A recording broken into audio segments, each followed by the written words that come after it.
Good morning to you. This is Talk Breakfast with me, Julia Hartley Brewer. 9:45 is the time. Let's turn our attention to what happened at Wimbledon yesterday. Of course, we saw the men's final and Novak Djokovic finally winning that 21st Grand Slam championship.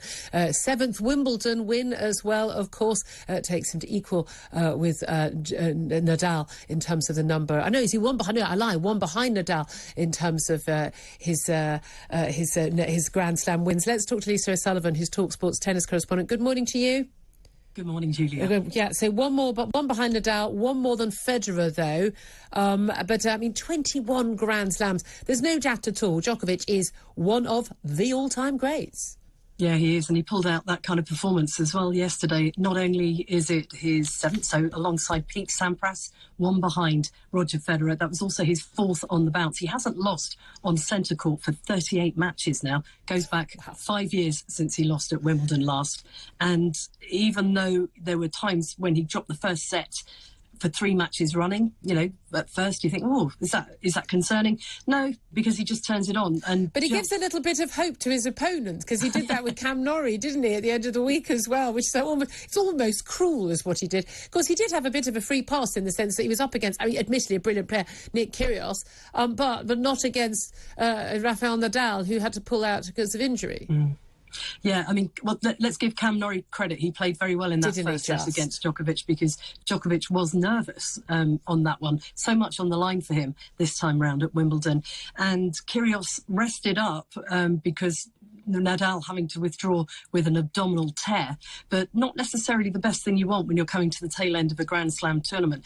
Kyrgios, though, is a brilliant player. We saw that with the serving in the final, and we saw that his game of coming into the net, he just can dictate points when he wants to, but when his attention wanders or when he decides to start vocalizing what's happening in his head, that's when there's a problem that starts with Kyrgios. The new bad boy of tennis, there's no doubt at all. I mean, we're up there with John McEnroe, I think with sometimes slightly less charm. I mean, he is a good character. I mean, you know, he is fun to watch in that sense. But he and Djokovic talk about this bromance between them. And I thought Djokovic was incredibly gracious in victory. But there was some really bad behaviour. You know, there were kids in that stadium, for goodness sake. Some of the language, he was attacking his own, you know, team of coaches. He'd blame them. How could you blame them if you've missed a shot? He was criticising what he believed to be a drunken spectator who had to be sort of taken off court. The heat apparently getting to her. I was at Wimbledon last week. There were definitely, I mean, we had a guy shouting behind us constantly. Drink had definitely been taken in those circumstances. Yeah, had drunk a bad prawn. The 700 drinks lady, as I think she'll be known now. But yes, there was bad behaviour. But he's not the only one who does that. Andy Murray quite regularly shouts abuse at his own team when he's on court and struggling. And There's no other workplace where this is normal. It doesn't happen in my office. Does it happen in your office, Julia? Not abuse.